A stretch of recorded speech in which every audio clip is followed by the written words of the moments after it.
This is the 12th video in this series. If you've been watching them in order from the beginning, you know that each makes use of concepts explained earlier. I'm sure you've also found that even though the concepts are simple and straightforward, a significant amount of mental chewing is required. Be sure to give yourself plenty of time for that. I don't recommend attempting this one before you've had a chance to view the earlier ones, particularly the first 5. The links are in the description box. Also, you know that I advocate the position that everyone has the inalienable right to agree or disagree. If you disagree with the ideas I present, advocate better ones, and may the best ideas win.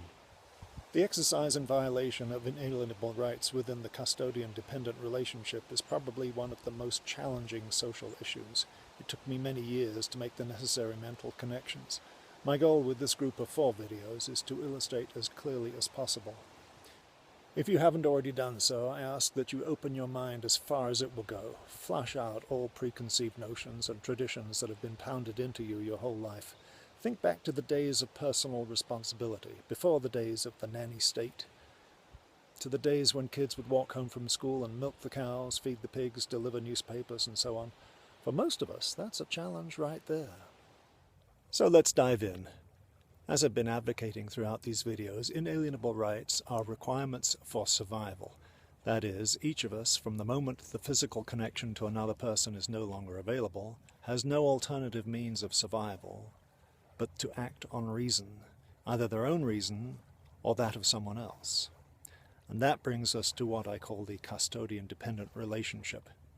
How do inalienable rights operate in a situation where one individual is unable to successfully survive on his own and must, to some degree, rely upon the care of another? Obviously, we do not permit a child or severely retarded adult to drive a car, get a job, get married, get pregnant, buy a house, sign contracts, and overdose on mind-altering drugs. So the quick answer is simply to declare that they don't have the same rights as adults. But if we were to say that some individuals have inalienable rights to take certain actions and other individuals do not, we effectively destroy the concept of inalienability altogether. So that approach isn't going to fly. I recommend pausing the video now to give yourself plenty of time to chew on that. The answer turns out to be surprisingly simple once we have stripped away all the altruistic and politically correct nonsense that our culture has accumulated. Keep that mind wide open. First, it's true that most dependents are the offspring of custodians. That is, they are children being raised by their parents. But this is not always the case. A parent can, due to old age, accident, or illness, become dependent upon his own child. I recently experienced this with my own father. Occasionally, the custodian and dependent are unrelated acquaintances who, by choice or misfortune, adopt this lifestyle. It's possible for any 2 individuals to have a custodian-dependent relationship. It makes no difference who the individuals are. We must not permit our natural affection for children to hamper our ability to think logically. A custodian is one who voluntarily accepts responsibility for the survival of another. That is, they feed, clothe, house, supervise, and protect their dependents at their own expense. There's no contract between a custodian and the dependent. The actions of the custodian are a form of charity. By contrast, someone who performed these functions by contractual agreement would be a servant, such as a housekeeper, nanny, or governess. Your mind is probably racing at this point, and you're likely to find fault with every point I make. Keep your mind open and bear with me. I think you will find that the connections gradually fall into place. Usually it's a team effort involving parents, grandparents, and other friends. For simplicity, I refer to the custodian in the singular. A dependent is one who does not own sufficient resources and/or does not possess the necessary skills to enable him to survive independently.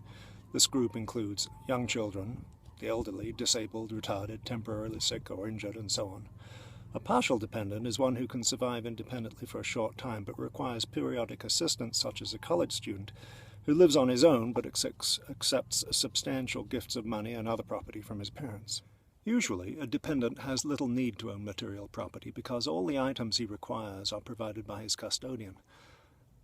The question of who owns the property is largely ignored until the dependent no longer requires the care of his custodian.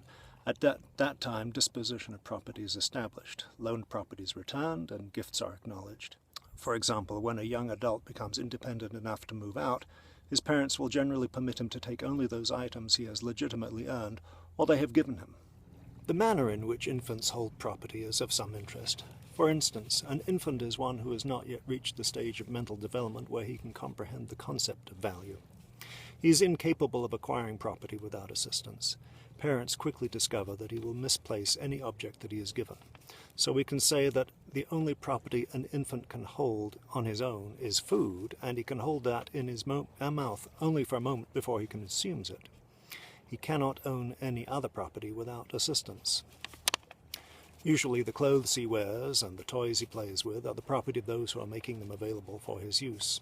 They are on loan to him. He is using them by permission of the owner, and permission can be revoked at any moment. An individual who gives items of property to an infant without arranging for the gift to be held in trust by the custodian is simply abandoning his property in the presence of the infant. No transfer of property has taken place. A teenager will often earn money by mowing lawns or babysitting.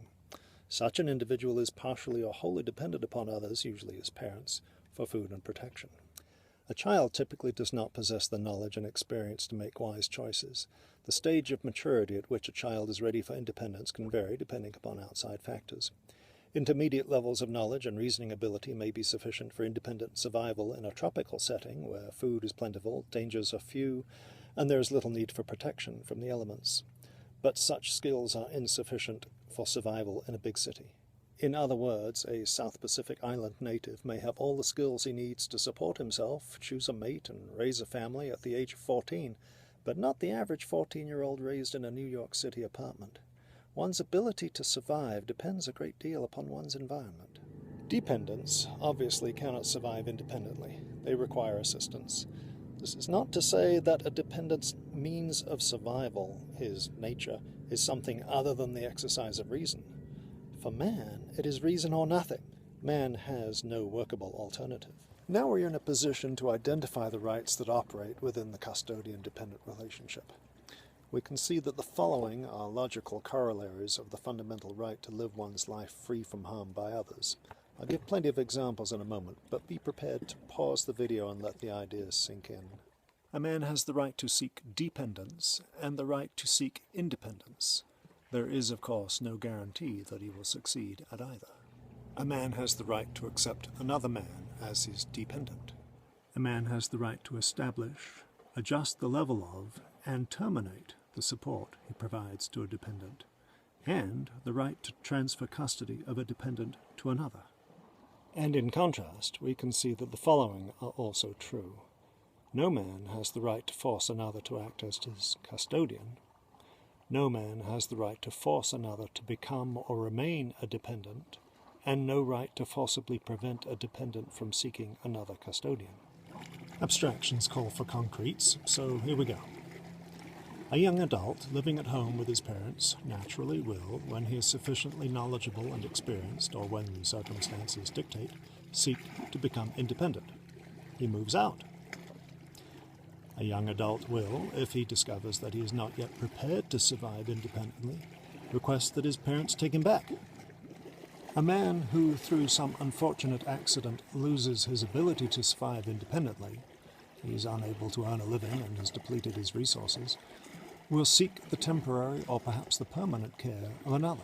A man who comes upon another who, by accident or deformity, is incapable of independent survival, unable to communicate his needs, and perhaps incapable even to grasp the seriousness of his predicament, will assume that this person would have requested assistance had he the ability to do so, and might voluntarily accept this person as a dependent. Thus, it is not necessary to obtain their consent before providing care. This was the position my father found himself in when my mother suffered a series of strokes that left her bedridden. Adopting a child or taking an adult waif or stray into your home are likewise legitimate activities.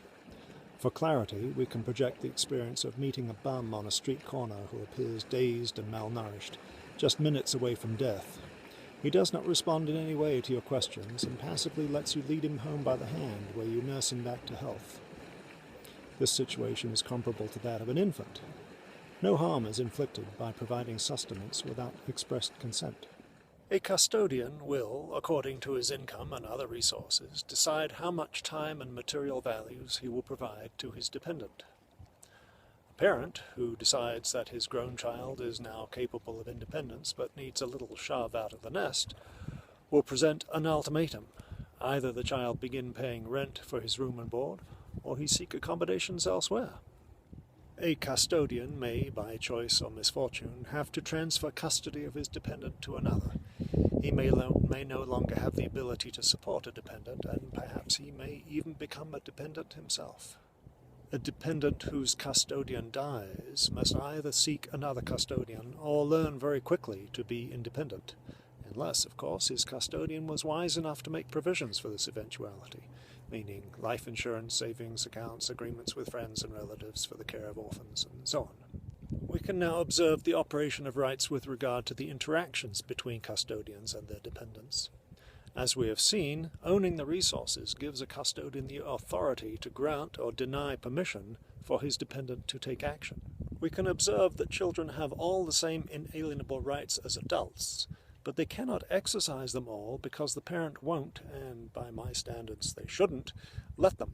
For instance, he can give them money to purchase candy at the grocery store and refuse to give them money to purchase a gun or a kilo of heroin. The expression one often hears is that we grant rights to children, but this is misleading. What we actually do is assist children to exercise their inalienable rights by granting them permission to use our property, and prevent them from exercising some of their rights by forbidding them use of our property. All property provided is on the condition that the dependent use it in a particular way. His parents permit him the run of the house, access to the refrigerator, lots of toys to play with, and so on the condition that he follow house rules. If he breaks a rule, they revoke a privilege. They withdraw permission to use some of the property. And of course, parents raising a child in a rented house or apartment have the same authority, since it is their money that is making the residence available. The custodian must keep in mind, however, that he does not have the authority to violate his dependent's rights at any time. No one has that authority. I'll continue in video number 13.